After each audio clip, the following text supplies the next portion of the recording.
Core ইনস্টিটিউশনের মধ্যে stock market একটা, এবং সেখান থেকে আসলে একটা বড় ক্যাপিটাল আসছে, তখনই প্রশ্ন যেটা দাঁড়ায় যে সেটা ইউটিলাইজেশন হচ্ছে কিনা প্রপারলি। কারণ যখনই আমার ক্যাপিটালটা আসছে, এটা যদি ইউটিলাইজেশন হয়, it will grow, further grow. এটা যদি ইউটিলাইজেশন না হয়, সো ওই জায়গাটা বোধহয় একটা ইম্পর্টেন্ট এরিয়া যেখানে আমাদের মানে কাজ করা যেতে পারে, স্কোপ আছে যে ক্যাপিটাল ইউটিলাইজেশনটা হচ্ছে কি না, না হলে কেন হচ্ছে না, কীভাবে এটা ইউটিলাইজেশন আরও করা যায়। কারণ মানে যেটা ভাই যেটা বললেন যে ব্যাংকের ইস্যু নিয়ে কিছু কথা বললেন, যে এখন তাদেরও একটা সংকট আছে।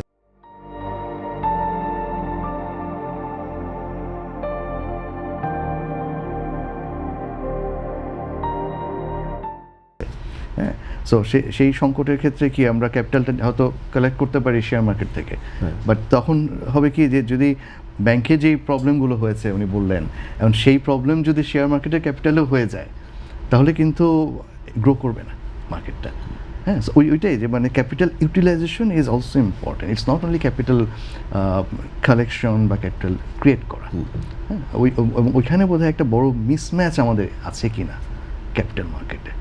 হ্যাঁ, এবং মনিটরিংয়েরও কিছু ব্যাপার আছে, এবং এখানেও বোধহয় কিছু ইন্ডিপেন্ডেন্সের ব্যাপার চলে আসছে। না, এখানে তো আবার বাংলাদেশ সিকিউরিটিজ এক্সচেঞ্জ কমিশন খুব ভালোভাবেই দেখে যেসব কোম্পানি সাধারণত এখান থেকে ক্যাপিটাল উত্তোলন করতে চান, উঠো করতে চান, তাদেরকে তাদের ফিনান্সিয়াল রিপোর্ট দেখে তারপরে সিদ্ধান্ত নেয়। এখানে তো বাংলাদেশ ব্যাংক তো একটা পার্ট আছেই, বাট এখানে খুব স্ট্রংলি হচ্ছে বাংলাদেশ সিকিউরিটিজ এক্সচেঞ্জ কমিশন তারাও দেখে, তো সেখানে তো মানে সুন্দর হওয়ারই কথা না। ওয়েল, এখানে তারা দেখছে তো আসলে financial statement, right? But utilisation যখন আমরা বলি, তখন কিন্তু it's not only financial statement. হ্যাঁ, এবং অনেক সময় আমরা অনেক কিছু সংবাদ মাধ্যমে দেখতে পাই যে অনেক কোম্পানি ক্যাপিটাল কালেক্ট করেছে, সেটা ইউটিলাইজ হয়নি, রাইট? তখন ঠিক আছে, যখন হয়নি সেটা হয়তো এসইসি বিএসইসি তাদের এগেনস্টে অ্যাকশন নিচ্ছে, ঠিক আছে। বাট এই যে একটা বড় ক্যাপিটাল কালেক্ট হলো, এটা ইউটিলাইজেশন হলো না, এখানে কিন্তু ইকোনমিতে একটা বড় ইম্প্যাক্ট ফেলে গেল। হ্যাঁ, সো প্রথম থেকেই যদি মনিটরিংটা হয়, যে প্রপারলি মানে সিস্টেমটা আমরা যদি প্রথম থেকে নিয়ে আসি, যে ওই স্কোপটা না রাখি, তাহলে কিন্তু শেয়ার মার্কেটের গ্রোথটা অনেক বেটার হবে। হ্যাঁ, মানে ওইখানে যে যেমন ঠিক আছে বিএসইসি তো অ্যাকশন নিচ্ছে, অনেক কিছুতে অ্যাকশন নিচ্ছে, রাইট? বাট ওই ঘটনাগুলো বন্ধ করা যায় কিনা, ঘটনা হয়ে যাওয়ার পর অ্যাকশন নেওয়ার, ঘটনাটাই বন্ধ করা, দুই জিনিস।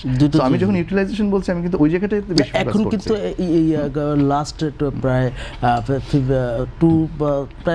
নিয়ার অ্যাবাউট 2 ইয়ার্স, মানে 2 বছরের মতো বাংলাদেশে বিএসইসি এরকম আমি কিন্তু আসলে just I am not talking about just 2 years, মানে আপনি যেটা বলেছেন যে ওভারঅল, কারণ আমরা যেটা এক্সপেকটেশন ছিল যে আজকে শেয়ার মার্কেটের টোটাল এজ বোধহয় আপনি ভালো বলতে পারবেন আমার থেকে, আমাদের কোন ইয়ারে বাংলাদেশে 93 তে একটা আইন হয়েছে, কিন্তু বাংলাদেশে এটা আরো পাকিস্তান আমলে তো 54 সালে আছে স্টক মার্কেট হয়, পরে এই ঢাকা মানে 71 সালে পরে আবার এটা বোধহয় চালু হয় আপনার, কোন ইয়ার এইটা মনে নেই, 75 সালের পরে আগে 74-এর দিকে চালু হয়।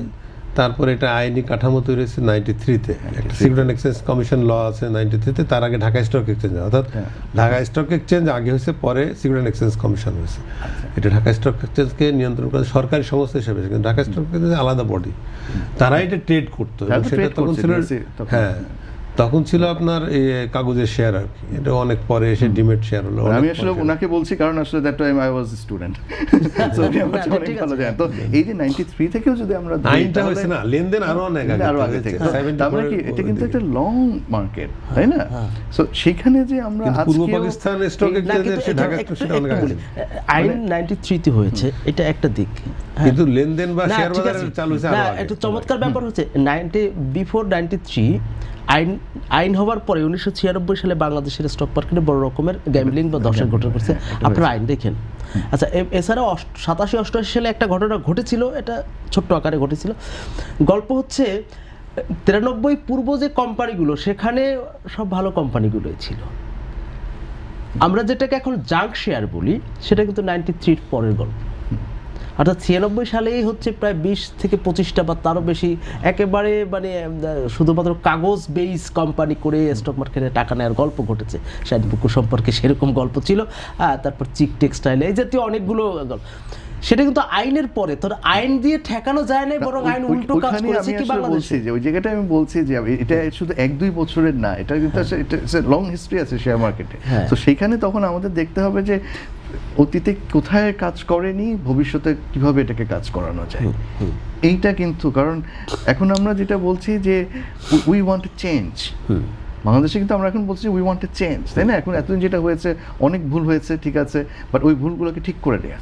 সো এখানেও তখন আছে যে আচ্ছা স্টক মার্কেটকে আমরা ইউটিলাইজেশনটা কীভাবে ইমপ্রুভ করবো, তখন মানুষের আস্থা ফিরবে। যেমন বলছেন যে ব্যাংকের আস্থা নেই আসলে, আর উনি একটা ভালো পয়েন্ট বলেছেন যে ব্যাংকের কাজ কিন্তু share market invest, that's not core focus. Core focus হচ্ছে ইন্ডাস্ট্রি দেয়া, সাপোর্ট দেয়া।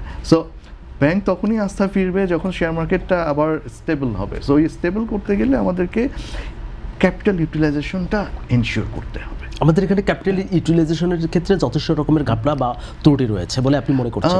বিভিন্ন রেকর্ড দেখলে তো আমাদের ওরকমই একটা মনে হয় যে অনেক ক্ষেত্রেই অনেক ইভেন অনেক সময় দেখা যায় অনেক কোম্পানি তাদের এক্সিস্টও করে না। এই কমপ্লেনগুলো আমরা তো রিটেল ইনভেস্টরদের থেকেই পাই যে আমরা শেয়ার কিনছি করে দেখে যে এটা এক্সিস্টই করছে না। সো কিছু তো জটিলতা আছে যেগুলো আমাদেরকে এনশিওর করতে হবে যে আমরা এখান থেকে বের হয়ে আসতে পারি।